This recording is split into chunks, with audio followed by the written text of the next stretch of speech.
घामाच्या त्या थेंबांना मोजणार कोण, त्याच्या सर्जा राजाला पोचणार कोण, त्याच्या शेतमालाला योग्य भाव द्यावा, हीच एक आशा उत्कर्ष त्याचा व्हावा, हीच एक आशा उत्कर्ष त्याचा व्हावा,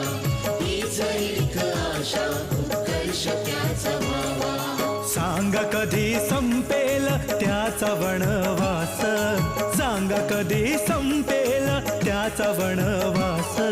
सांगा कोण देईल त्याच्या पिला घास,